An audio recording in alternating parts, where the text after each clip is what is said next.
寂寞嘅一個夜晚啊！咁朝頭早啦，我哋依家會去食嘢先。嚟到孔徑啲地方嘅話，朝頭早一定要揾下一啲陽光活動去做。咁呢啲網紅 cafe 就係非常之好嘅一個好去處。尤其是如果你喺曼谷嗰度揾呢啲嘅話呢，你一早已經俾嗰啲旅遊 YouTuber 咧介紹晒咁滯嘅啦。然後你去到呢，多數都係排隊。咁但係呢一度係絕對唔需要排隊嘅，而且都只會有當地人去。咁亦都係點解我話呢啲外府有車係會方便實在太多，因為呢啲嘅位置通常都唔會喺市中心。咁如果你嗌車過去，其實係一件幾麻煩嘅事。呢個款嘅 coffee shop 呢，其實喺曼谷嗰邊係有一間嘅。咁又係有一個好大嘅水池啊，咁跟住然後周圍嗰啲人係坐喺嗰個水池旁邊食嘢，然後有個網可以瞓喺上面。咁啊喺曼谷嗰間呢，長期爆嘅，呢一間呢，完全冇人。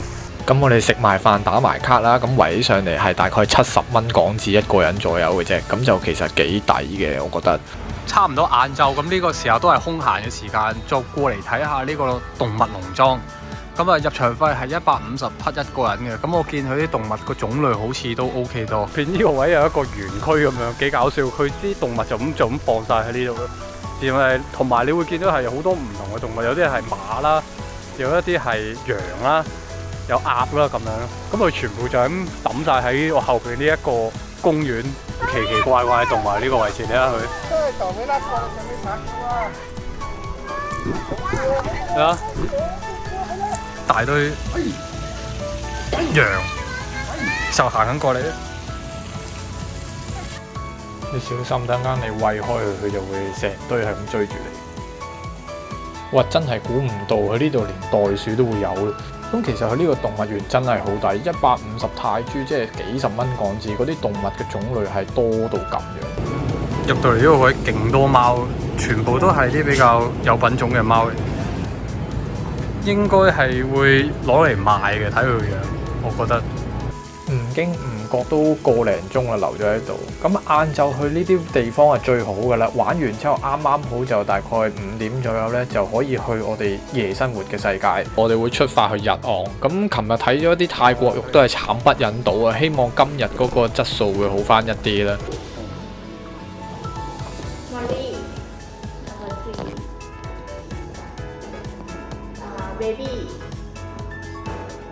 啱啱睇咗啲新式日昂，咁始終係好過呢啲舊式泰浴嘅。咁但係我就冇點玩啊，淨係入咗去望一望。咁因為我就想食嘢多啲，同埋亦都唔係話好驚為天人。咁其實最有趣就係佢有個水池，佢水池上面有人唱歌，跟住然後你坐喺旁邊嗰個座位嗰度聽唱歌，其實係幾好 feel 嘅。不過我相信大家未必有興趣呢樣嘢。咁有唔少人咧會嗌咗嘢食就攞嚟呢邊，咁順便飲酒睇波同埋聽 live band 嘅。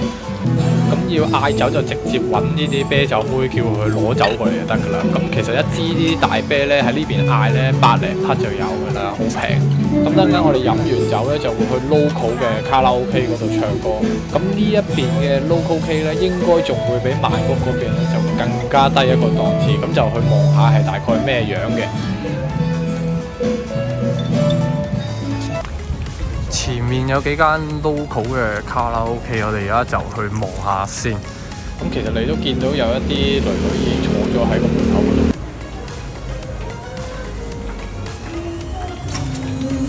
呢度真係 local K 入邊，咁啊有陣回噏味，咁啊啲通風系統應該都好舊。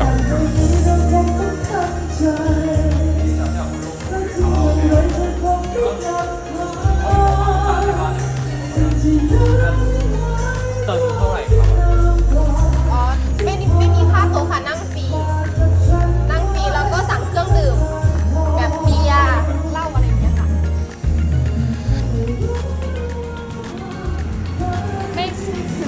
ไม่มีค่าชั่วโมงละ170 บาท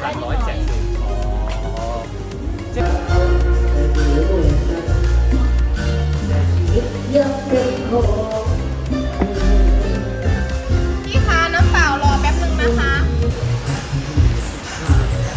ให้เท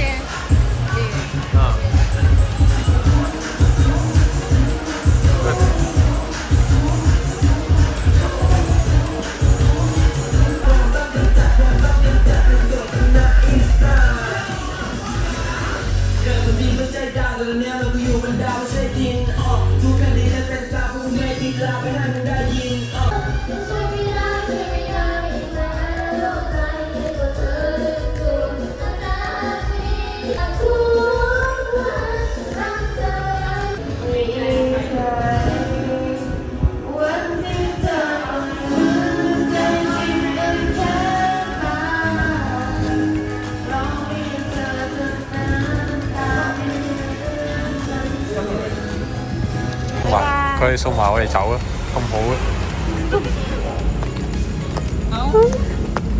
บ๊ายบายค่ะบ๊ายบายอย่าลืมมาเที่ยวขอนแก่นใหม่นะ ใช่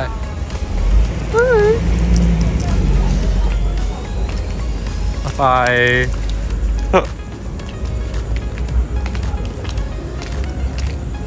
咁好啦，咁啊東北之旅咁啊完咗啦，今日係最後一晚。